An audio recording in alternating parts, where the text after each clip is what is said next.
Hello my friends, it's the first day of 2015, the big year. And yeah, lo and behold, when we look at the weather forecast, we are due for a shift in the weather. It's been quite cold and it's going to get remarkably warmer for this time of year. And strangely enough, we're suddenly back to the old long, persistent chemtrails and the hazing of the atmosphere and these artificial clouds. All these clouds we can see here are artificial clouds that have been stimulated from the persistent spreading contrails. They are not natural clouds, and we're going to end up getting a cloud blanket and be whited out. And this we've seen over the years now on several occasions, all the time, several occasions a month, a day, a week, all the time. This is pure weather control. And it's interesting, the more research we do on it, I found in the 1967 Atomic Bulletin about how various different nations are coming together to continue with their wide-scale weather modification and control. And we're talking about Russia working together in 1967 with the USA, working with Australia, working with the UK. We're talking about an international group working to control the weather. Yet we don't hear about this, do we? We don't know about this. We have to go searching for this information.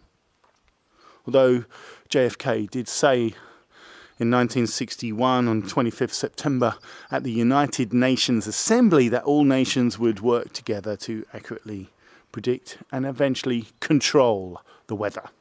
So there certainly has been a long-term agenda, and this is what we're seeing.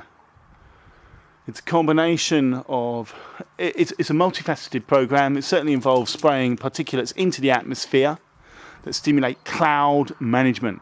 We're talking about the regulation of clouds is an important part of controlling the climate. So we're seeing different particles being added into the exhaust plumes to create these induced contrails, which then spread out and make these artificial clouds. They don't even look real to those old enough. And there certainly is an electromagnetic frequency element to this program.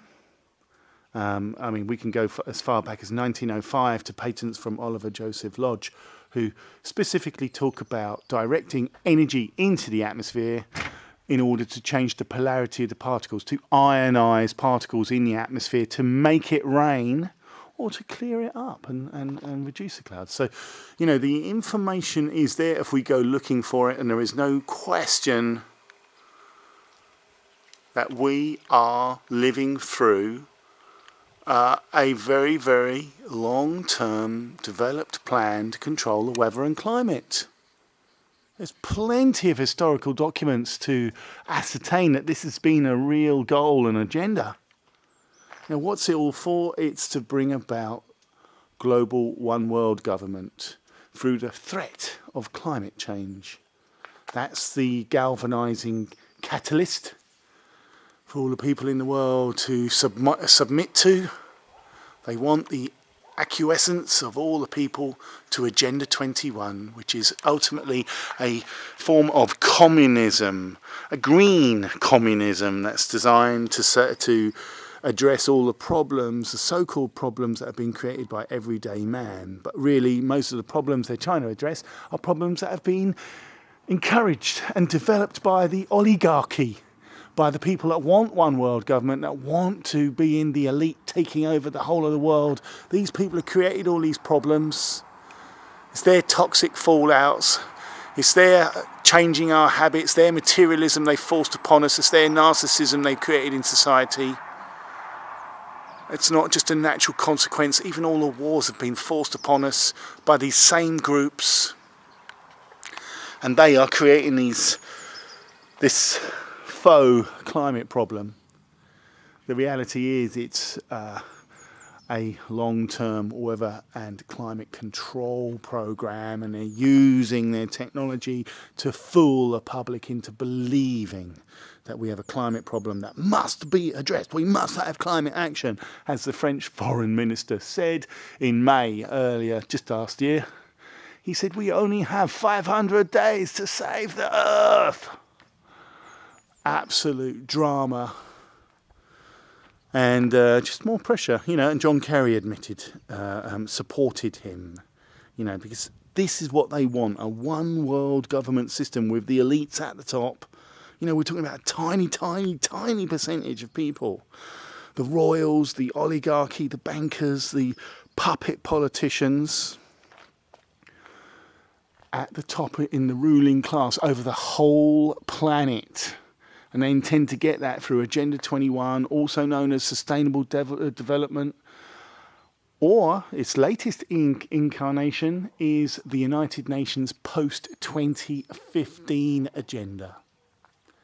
And they intend to get all the peoples of the world to agree with their controlled governments into believing that yes, there's a climate problem, we must take climate action, and these climate actions will begin to erode away all your freedoms, your water rights, your energy consumption and use. They will basically put us into complete poverty by taxing us to the eyeballs, by bringing about new technologies, carbon neutral technologies, which basically puts all the technology into the hands of the very few. That's why you've got people like David Keefe, Professor David Keefe, saying, we've got to start solar radiation management. It's a case for geoengineering, or climate engineering as they now call it, because he has massive investments in carbon removal. And that will take decades for carbon removal to be effective, which is absolute madness anyway, as all plants, and it's a vital trace gas, a tiny amount of it in the atmosphere, 0.0375%. And the amount of CO2 humans are actually responsible for is much less than they would have you believe. All the plants, when they die and decompose, they release huge amounts of CO2. The ocean releases it as well as absorbs it. Volcanoes release loads of CO2. It's just a little bit of a con. Try and find out what the percentage is. One climate scientist has said it's as low as 4% of CO2 that's actually released from mankind. That's our share of that 0.037%, 375%. So we've got to wake up. This is the year, 2015. Paris. That's where they plan to have conned all the governments sufficiently. There will be no opposition, so they will sign a legally binding treaty that will be the thin end of the wedge to start this process of Agenda 21. And there's a huge technological rollout timed to begin, so that by 2020 they will have a cashless society, so they can control every single one of us and monitor our every movement. There's all kinds of horrendous plans to take away all your freedoms and make us live like we're communists in the hive mind, in a Borg, new technology, nanotechnology and bioscience and all kinds of horrendous emerging sciences to invade our bodies and become part of our lives.